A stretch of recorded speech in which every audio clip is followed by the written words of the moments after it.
Hi, I'm Dana Brownlee, and I'm here today to talk about a few myths about entrepreneurship.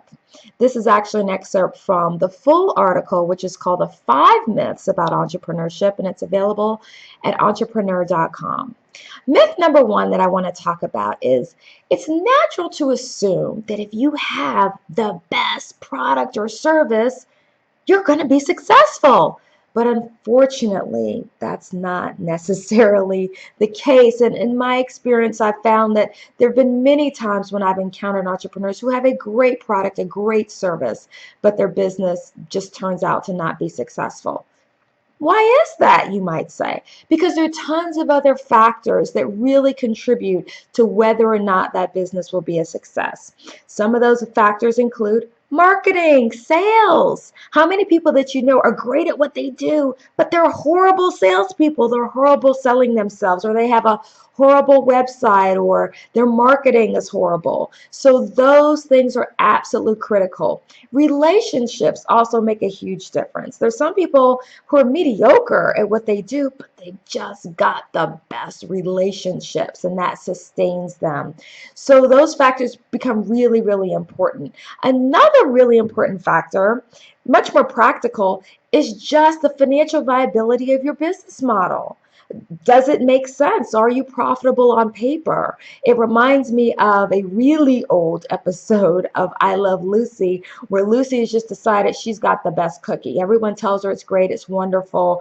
And so she and Ethel go into the kitchen and then they start making all these cookies and they have this huge production line. And then finally, Ricky comes in and he's asking her, well, how much is it costing you to make all these cookies? And she says, well, I don't know. They're just good. And then he actually puts pen to paper and starts calculating it and says, well, by my calculations, you're losing about 35 cents per cookie. So you need to shut down right now. So you really have to have a profitable business model. Second myth I want to talk about is that people assume that entrepreneurs have complete control over their schedule. I mean, of course, isn't that why we go into entrepreneurship? Because we want to be the boss. We don't want to have a boss telling us what to do or where to be. Yeah, but the reality is, to me, it's rare that you do have complete control over your schedule. For me, my clients dictate a lot of times what my schedule is going to look like, and I have to have a fair amount of availability to be able to serve them well. You might even have an assistant who has some control over your schedule. Maybe your assistant's a grad student, and so they are in classes, so they only have availability certain hours. Or maybe it's dictated by your industry. I know that I'm in an industry where RFPs come out and they have to be responded to sometimes within 72 hours or within, 2 days. I've been on vacation out of the country and an RFP came down and I literally had to carve out a chunk of my vacation time to get a proposal back to that client because I wanted to be considered for that opportunity. So yes, you're an entrepreneur and you have autonomy, but you don't typically have complete control over your schedule. And then myth number three that I'll talk about today is that you should never give away your product or service because you don't want to dilute your brand.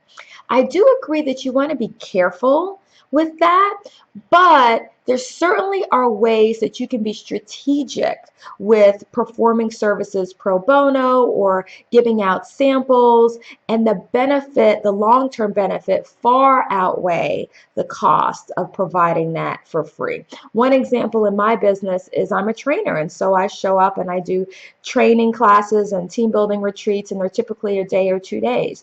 Now, I won't do a session typically pro bono, but I might show up to a new client or in a new industry and do a lunch and learn for an hour and give them an opportunity to see me in action, because really that's my best selling is them seeing me as opposed to them just hearing about me. So that might make it worthwhile.